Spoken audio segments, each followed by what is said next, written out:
થરાદ તાલુકા કક્ષાએ 11મા આંતરરાષ્ટ્રીય યોગ દિવસની ઉજવણી કરવામાં આવી। 21મી જૂનના રોજ ગાયત્રી વિદ્યાલય થરાદ ખાતે તાલુકા વિકાસ અધિકારી શ્રી મુકેશભાઈ ત્રિવેદીના અધ્યક્ષસ્થાને સવારે 6 થી 8 કલાકે યોજાયું હતું, જેમાં સ્ટેજ પર મુખ્ય યોગ શિક્ષક તરીકે ગુજરાત રાજ્ય યોગ બોર્ડના યોગ કોચ ડોક્ટર રીતેશભાઈ પ્રજાપતિએ સંચાલન કર્યું। સાથે બનાસકાંઠા યોગ coordinator Dashrathbhai Soni, yoga trainer Nikitaben Thakkar, art of લિવિંગના યોગ ટીચર શ્રી હેમજીભાઈ પટેલ અને વ્યાયામ શિક્ષક શ્રી જગદીશભાઈ પટેલ દ્વારા કોમન યોગા પ્રોટોકોલ મુજબ યોગાસન, પ્રાણાયામ, ધ્યાન કરાવી યોગ દિવસની ઉજવણી કરવામાં આવી હતી।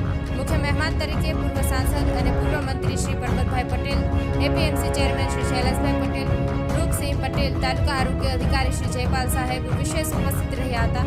લાયન્સ ક્લબ ઓફ થરાદ સિટીના પ્રમુખ શ્રી વશરામભાઈ પટેલ દ્વારા દરેક યોગા ટ્રેનરનું એવોર્ડ દ્વારા સન્માન કરવામાં આવ્યું હતું। વશરામભાઈ પ્રજાપતિ, વાવ, થરાદ।